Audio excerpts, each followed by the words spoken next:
Hello and welcome to the very special 5th episode of the Thanks for Watching show, a podcast where I update whoever is listening about my life.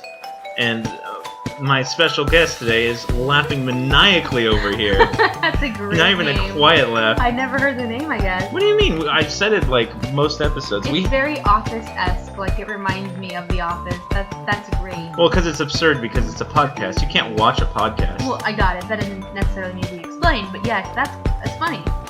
Without being explained.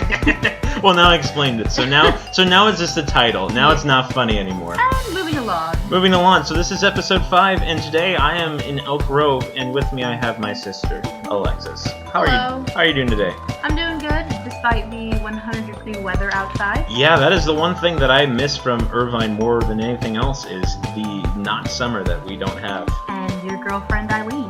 Well, okay, whatever. She'll be listening to this. So today we're going to talk about Disney, all things Disney, because Lala is into Disney. In fact, you have a very special topic that's become surprisingly relevant today. It has. On March 17th, 2017, Disney is going to release their live-action film of Beauty and the Beast. Wow, you look at you. You're more fancy than I am. You have the date all prepared and everything. Well, the thing is it's on my birthday. My birthday is March 17th. And I've actually been looking forward to March 17th, 2017, because 17 is my favorite number as well. Is it absurd to have a favorite number at the age of 28? Perhaps, however, I still have one. So lo and behold, I find out that of all the movies being released on my birthday, Beauty and the Beast. Which for some background info. It's a radio thing. Yes. I begin to talk like this. I begin to talk like this. For those who are not aware, the first Disney film I was ever exposed to was Beauty and the Beast by my sister, and I was forced to watch it religiously, as well as memorize the beginning part of the song, or all the guy parts that she didn't want to sing. Well, I was just exposing you to greatness. Yes, and you have made me entirely effeminate, so you are 100% responsible for that. According to societal standards, however, one could say that you just were exposed to a great musical of our time and our generation. Well, either way, you are surprisingly good. How come you're not on, like, NPR doing something? Or, well, I guess you'd have to be an expert or something. NPR? Yeah, NPR. I think my voice is a bit too perky for NPR. Okay, well... I fluctuate my voice a little too much for that. Oh, you're too exciting, I see. I was like, well, my voice, it has this terrible, like, this, not a raspiness, but it's like a congestion, it sounds like. I've always thought about that, yeah. And it's really annoyed me. I wish I could clear it up, but really the solution is just to talk deep all the time. Well, when I was young, Mom and I used to do recordings on the Speak and... Yeah, Speak and Say. Yeah, with the microphone. Yeah. And record on audio tapes, and she would interview me, and then I would eventually do my own little show. Oh, so you were a little diplomat when you were like 5, weren't you? Or a narcissist, but yeah. Yeah, so I can tell it's already going to be a great episode because we have gone 3 minutes and we're already completely off topic. So, Perfect. Beauty and the Beast movie. Live action. Now, Disney's been doing a lot of live actions. The most recent one, well, not coming out, but the most recent one coming out is Tarzan, which doesn't have Rosie O'Donnell in it as an. Unfortunately. Unfortunately. I'd love to see her as that. Hey Tarzan, I'm your friendship. This is Rosie O'Donnell. It's Bet. She's our other guest sitting over there. That's a funny name. I'm Rosie O'Donnell. And I have a Disney song. Thanks, Rosie. We're glad to have you on. And Phil Collins would have been nice addition, but I think we'll be missing him as well. I won't miss him. But it's okay, because he'll be in our hearts. No, and that looks very uninteresting. But the one before that was Jungle Book, and that came out, and I don't know if that did well. But to be fair, I would have went and seen it if I knew it was out. Before that was Alice in Wonderland. They're now making another one. Well, it's not out yet, is it? No. But they've already released one of the Alice in Wonderland. Yeah, but that doesn't count. How is that not live action? It's a Tim Burton film. It's still live action. Oh, so that's a lot of... Well, okay, Jungle Disney. Book's a lot of CGI, but... What was another live action one? Oh, Cinderella, Maleficent. Right, really, those are that line. I'm quite frustrated with the lack of... Wait. You cannot say that. I'm the host. You're the one that gets I'm to the wait. guest. Haven't you ever seen Bill O'Reilly? I get to. This is my show. Oh, so you model off of Fox News? Yes. Scary. I Well- need to go. Sorry. Okay. So, anyways, what were we saying? Well, I was just going to discuss my lack of enthusiasm for these films because Disney clearly doesn't put any effort towards coming up with original ideas. If it ain't broke, don't fix it. Well, to be fair, you could say that a lot of these anime classics that these are built off. Now, I know it's it's incriminating the fact that they're, not only were these based off of their films, but these films are based off of public domains. But that kind of shows they've always been doing this. Yeah, but when Disney made The Little Mermaid, they took their own. Yeah, you're right. You're absolutely right, still. At adjusting things and making it into a good story. And, I just don't need background, on Maleficent. Leave it. Well, to be fair, that one's not... That one I don't find offensive because at least it's its own thing. Did you read the synopsis I of don't the film? care. I did, because I wasn't going to pay money to see it.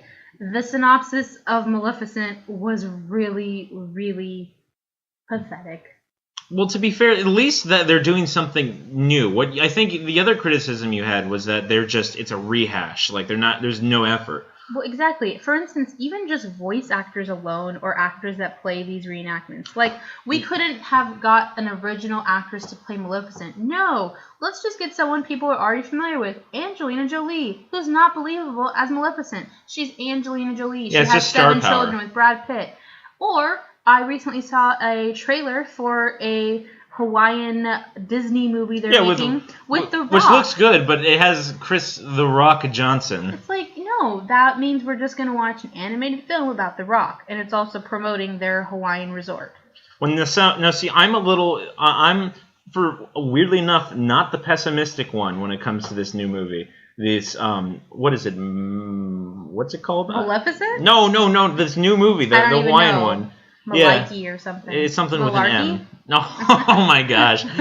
we just offended every Hawaiian out there that is finally proud of something. That was meant towards Disney because it's just a bunch of malarkey. Yeah. And see, I'm a little excited, but you are absolutely right. It's kind of it makes me raise my eyebrows that they chose Dwayne The Rock Johnson. We also just had a film based in Hawaii. It's called Lilo and Stitch. That was 10 years ago. That's too soon. Are you saying that we have to wait 20 years to use an entire heritage there are as a theme? So many different routes they could go. You're just mad that they haven't done a Latin American story yet. Not upset. Frozen was good. An original effort. It was an original story. They didn't take anything and redo it. Okay, you say that, but all they did was prance around a bunch of Broadway stars for your entertainment.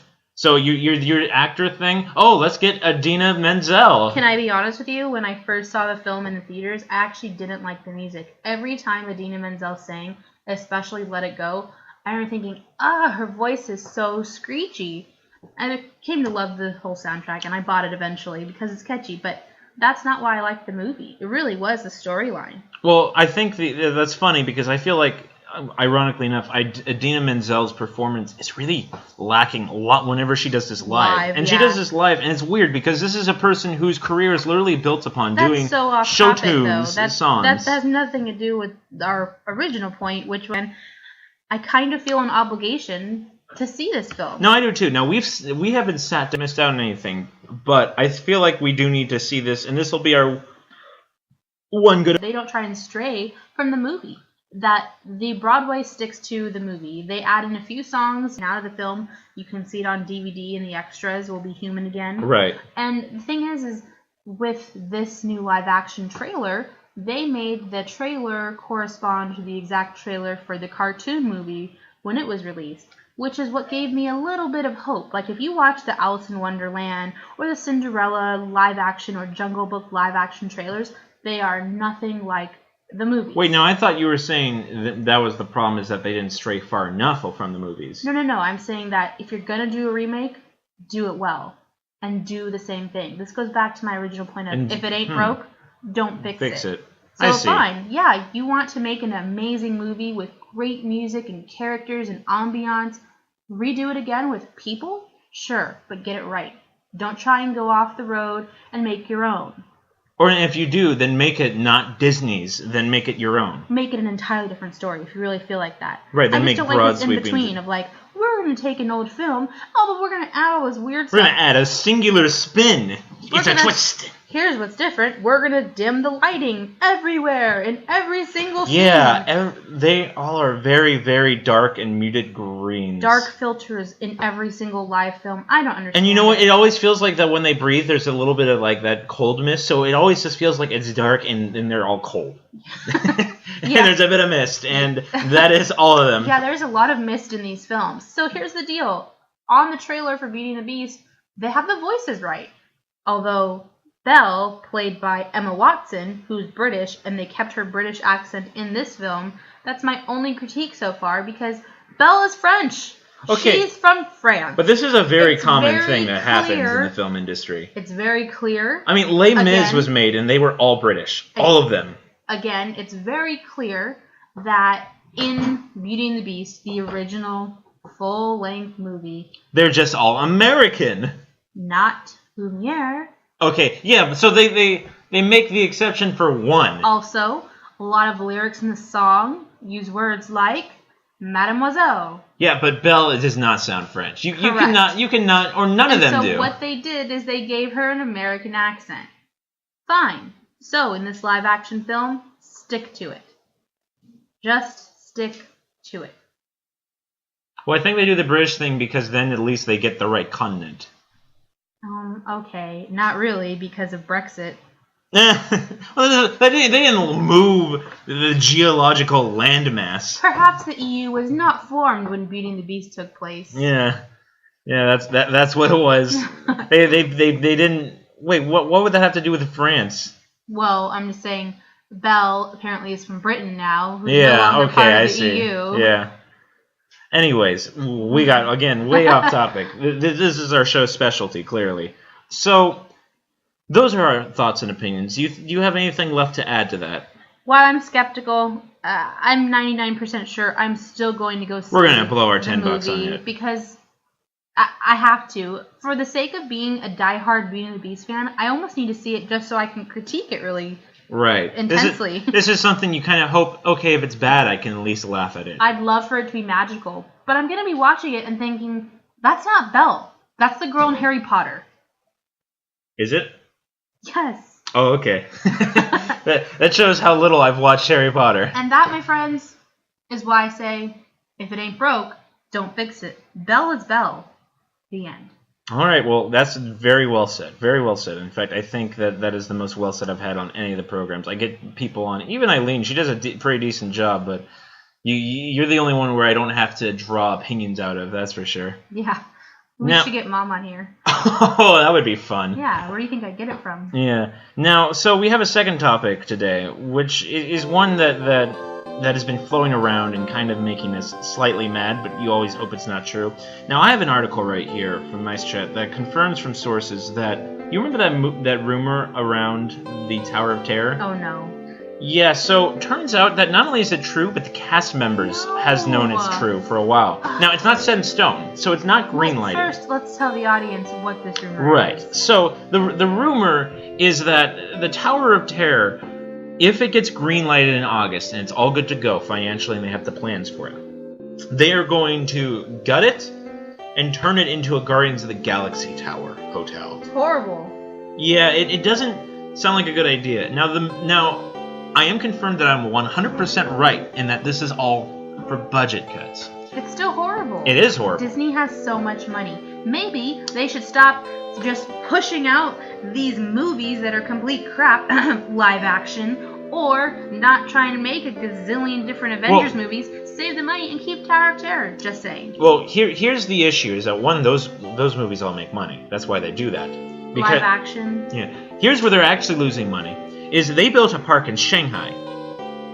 and that's why. So what happened is this new guy, Bob Chapek or something like that, is in charge. Just a year ago, was instated as the head of Disney Parks. So he oversees everything. He's like the CEO because technically that's a separate company. Technically. So basically, he pops in, and he's, one, surprised that that's been 5 years of owning Marvel, and they don't have a single Marvel ride. Two, he demands that everything be cut as much as possible, especially in the California parks, money-wise, because they need to not lose money to look good for Shanghai.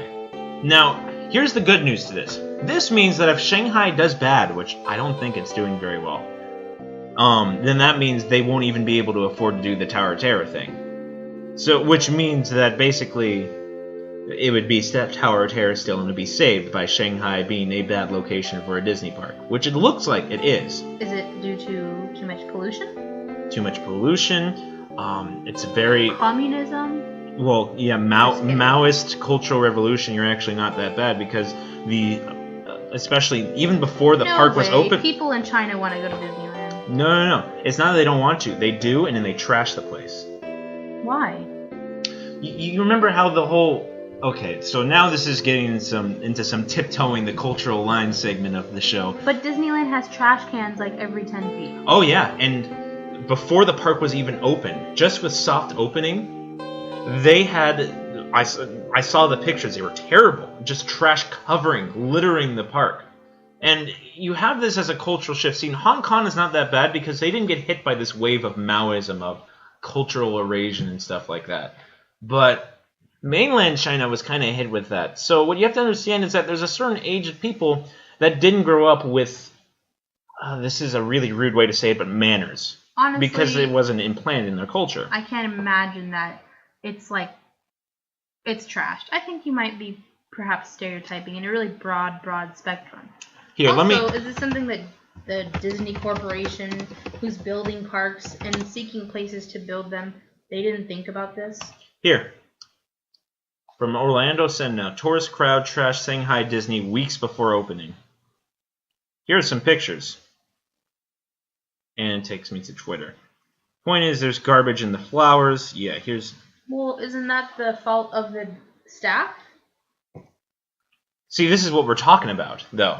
A Disney park can't operate like this. Like, this is amateur hour. You know what I'm saying? Okay. And so clearly they had troubles before it even opened. I can't imagine it's doing well. I haven't heard anything about it. And if there's one thing I know about Disney, it loves to push its new parks and tout around how great it is at opening things. But I haven't heard anything about Shanghai Disney, and I think there's probably a good reason for that. So there's a nice possibility that this will all go away come August. August, we will find out. I hope so. I think it's a really bad move. And honestly, I don't agree with Marvel being brought into Disney parks at all. And I'm sure a lot of people disagree with me on that. But it's not Disney. No, I disagree with that sentiment, but I do agree with the fact of replacing Tower of Terror is definitely it's a jump the shark kind of move. And I think it's a desperate CEO, and he even mentioned that a lot of this is so that way to make the company look good for the stockholder meeting. I'm probably a purist, but people try and say, what about Pixar? I disagree. Pixar and Marvel are completely different. Well, that's where you're wrong. Because Pixar emerged via Disney. Marvel had this giant empire on its own, and now we're supposed to believe that it's Disney. They didn't really grow up together, and so I feel like that merge is a lot different than Pixar. That is fair, though. It's a different merge, but they're still the same status as Pixar is. And you have to remember, there was a serious time when Pixar was going to not be... there was a serious time when Pixar was not going to be part of Disney, though. That's fine. I just don't really care for all the Marvel stuff. That's fair enough. It's cheap. We went into the Marvel Expo in Disneyland a couple months ago, and I wasn't impressed. I mean, really, Disney, your biggest thing is, we have the suit of Iron Man. Come look at it. It doesn't do anything. Just come look at it. This is not a museum. Well, to be fair, I think that is the one sentiment then you're saying you agree with the guy. Because it is kind of crazy that they've been just kind of sit on this property and just do movie props. Also, it's a real person. Like, am I supposed to really go, oh, Scarlett Johansson's character, yeah. No, the thing about Disney, it's all about imagination, right? You're in an entirely different world. All of a sudden, when you're bringing these live actors like Mark Ruffalo, it's like, no, these are people. You just brought me back to the real world now. The whole point of Disneyland is to escape. Right. Now, so what if we just bring in the comic versions of these characters? But that's not what they're doing with the movies. Right, but what if we did? How would you feel about that? It would have been different, I guess. So I think what your issue is, you don't like how they're focusing so much on these tangible movies.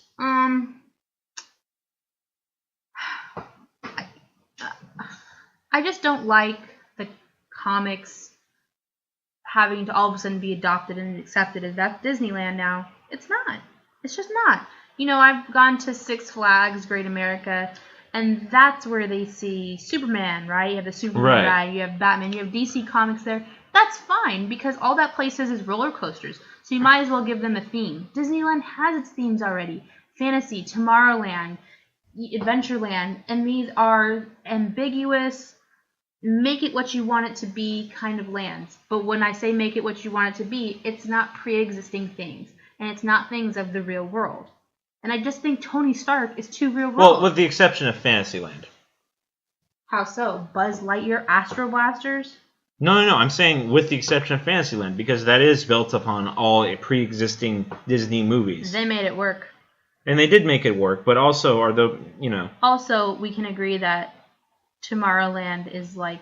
kind of poopy. Yeah. So with that, it's like, yeah, okay, and that happens to be one of the weakest lands. But that's only because the theming of Tomorrowland, they keep trying to make it actually about tomorrow, and so it becomes instantly outdated. Random side question, what are they doing with Autotopia now that it's gone? It's not gone, actually. They're going to reopen. What? Yeah. So they're still going to have all that land? Yeah. Is it a different ride? No. What are they doing with it? It's Autopia. They're just... Autopia is here to stay in all its diesely glory. They just renovated it. What are they doing now? They cleaned it. It's all nice. Oh, gosh. I'm so tired of that waste of land space. Sorry. Well, to be fair, you can't build underground because that's the submarine ride. And you don't have much room to build above ground because that's the monorail and 5 other trains that used to be there. And at last I see the light. I don't get it. You just explain it to me. Oh, I see. Yeah, so really they don't have room to build anything else. They'd like to, I'd imagine, but that land is literally locked. Because the monorail. Because the monorail's right above it. And it's not just above it, like on the sidelines. You remember, it like curls stupidly for some reason around that area. They could go under. No, that's a submarine. They could get rid of that. Alright, that would make you happy. It's a very disappointing ride. Yeah, I kind of agree, but... It's literally a TV screen in your window. But you also have a lot of purists that would disagree. Purists? Finding Nemo is not even 10 years old. Right, but you understand these same kinds of people just have their things shifted a little bit. These purists weren't even alive when Beauty and the Beast came out. Well, I wasn't. Right. So you're just saying everyone younger than you then. Exactly. Well, because I would feel like it's actually the opposite. There's a lot of people older that would want to keep the submarines. The submarines are not what they used to be, though. Like, I liked when you got to see the mermaids and stuff. Wait, really? You're going to try and defend the original version of the submarines? I was so disappointed in Finding Nemo. Wait, so you find Finding Nemo worse somehow than the original, than the really cheesy, congested... It's still that. Fumigated. It's still that. It's not fumigated. Yes, they're electric. They added a lazy TV screen into your window. What? Okay. To be fair, I'm gonna defend this right, and I don't mean to defend this right at all. But I do need to correct this. It's not a TV screen. You know this, right? At parts, it is. No, it's not. Yes. No, it's all water with projections. Same thing. Okay. Some people have projectors in their living room because they want a wider screen. See, when you say TV, though, that's misleading because then it's like you might as well not have the whole space. There's no difference in me watching a movie on a TV screen or a projector screen in my living room. Point being, they decided to just go the easy way out. I would disagree. The easy way out would to be literally make it TV screens. We can agree to disagree. Nah. You're on. I'm I just right. don't want to wait in line for an hour to go into a stuffy little pill that they shut the door on and have to stare at a murky projector in through a window to make me believe I'm underwater. Right, and I wholeheartedly agree. Little Mermaid was also a disappointing ride. You just have to get that out there. Yeah, it's not their best. It's not their best work at all. And really, that's a sign of what's to come. And that really does it with as far as we have on Disneyland. Which was mostly a lot of complaining. Yeah, we're very positive people, clearly. Well, hopefully Disney listens to this and takes some notes. Yes. Oh, and that's the other thing there was one more thing I want to say about Disneyland. They're cutting budget in every way, and turns out they didn't even hire anyone extra for the summer. Why? Because they have to save $500 million. So they should stop trying to go so international. Exactly. We're getting gypped. That is the lesson. That is truly the lesson. Remember where you came from. Mufasa said it. Did he? I don't think he... No, it's remember who you are. Oh, yeah. Same thing. Remember. And Disney, you're Anaheim, California. Remember. Okay. Very breathy. You're very lucky to not experience that in person. What does that mean? Is there a story here? It just smells like Teacher a burger. story? Oh, okay. Yeah, well, that's a delicious smell.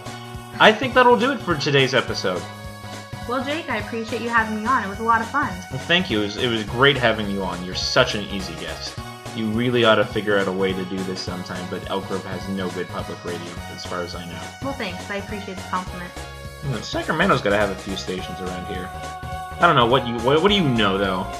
All I know is it was great to be on, and I hope you guys enjoyed watching it. All right. And there you have it. This was episode 5 of the Thanks for Watching show. I was your host, Jake Lamone, and this is Lala Lamone. All right, you're putting that out there for the internet to see. Take it. All right, Lala Lamone signing out. Have a good day, everyone.